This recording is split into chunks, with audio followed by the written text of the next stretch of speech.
Public works projects will be suspended in Seattle starting Thursday until the weekend. The mayor said today the city is pausing to allow contractors and staff some time to better implement social distancing requirements and update health and safety plans.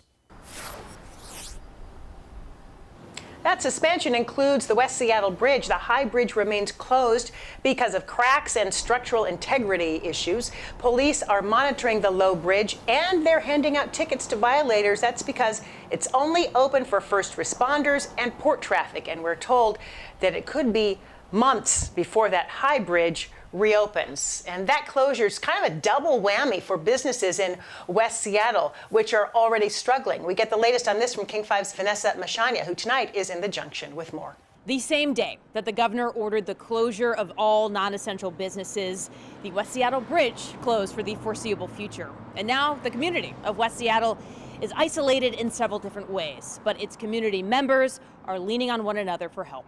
West Seattle is on a peninsula, but these days it's more like an island. The governor issued the stay-at-home order, and 90 minutes later, the bridge closed. The closure of the West Seattle Bridge comes at a time where not only its residents are feeling isolated, but businesses are too. With everything else that's going on, it's just another thing that's happening. Frank Gross owns Thunder Road Guitars, which has been forced to close. His online sales are helping his shop stay afloat, but he and other business owners need more help to keep from sinking. You see a lot of information out there offering or promoting help for small businesses, and I don't personally know anybody that's actually received anything as of yet. With the bridge closed and outside help hard to find, the island of West Seattle is building its own life raft. What are we going to do? We have to just look at each other and dig in and depend on each other just more and more. Laura Radford is the executive director of the West Seattle Junction Association. As soon as the outbreak begun, it started promoting local takeout and online shopping offerings, but it was clear more needed to be done.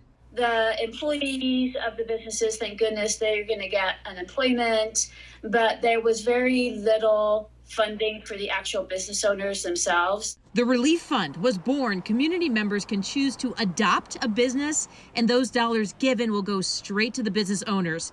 It's collected more than $4,000 so far. We just delivered the first checks yesterday, and we had people in tears. I think we're just trying to figure out how to, maybe do it without the help of the government.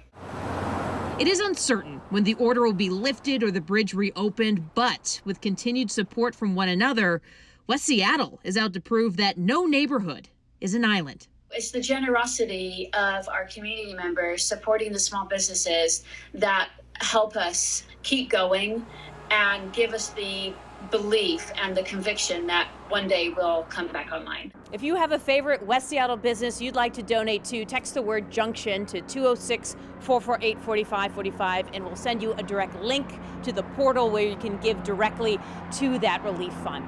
In West Seattle tonight, Vanessa Mashania, King 5 News. Therefore, we're opening the application process for an emergency $5 million grant program to help small businesses who've been impacted by COVID-19. Governor Jay Inslee today announced financial help for small businesses here in Washington. The Working Washington Small Business Grant awards up to $10,000 for businesses with less than 10 employees. The money comes from the governor's Strategic Reserve Fund, and you can apply for a grant online at coronavirus.wa.gov. Realtors are trying to figure out how this pandemic is going to affect their peak season. King 5's Britt Moore looks into what buyers and sellers should be thinking about. It's the start of peak season for the housing market, and the coronavirus crisis is putting a little damper on that. I spoke with a real estate broker who says the uncertainty that many home buyers and sellers are experiencing right now could change the way the industry does business.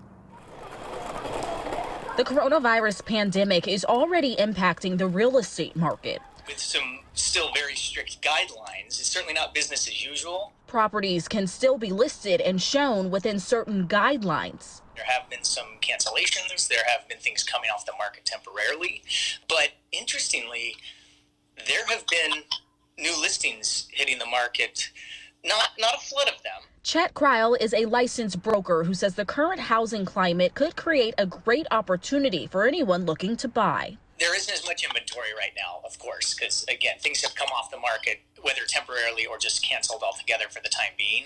But I would say still be ready. In the latest Realtor.com housing forecast, March started out strong, but the second half was less promising. I'd be lying if I said I knew exactly what's going to happen with the market, but it is going to take, I believe, a hit. In fact, according to the Realtor.com survey, almost 50% of buyers are less optimistic about buying a home right now as a result of COVID-19.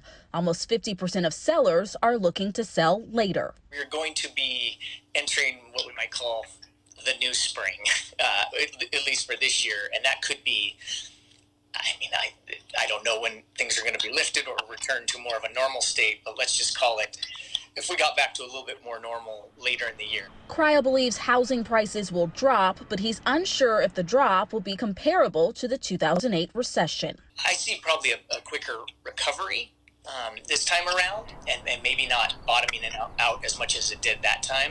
Cryle says the housing market is changing on a daily basis. He says people are still listing their homes, and of the listings that are out there, they're getting a lot of eyes on them because you have to remember a lot of people are at home, they're on the computer, they're checking out those listings. But when it comes to whether or not those eyes on those listings will actually turn into home purchases, we'll have to wait and see. In Seattle, Britt Moore, King 5 News.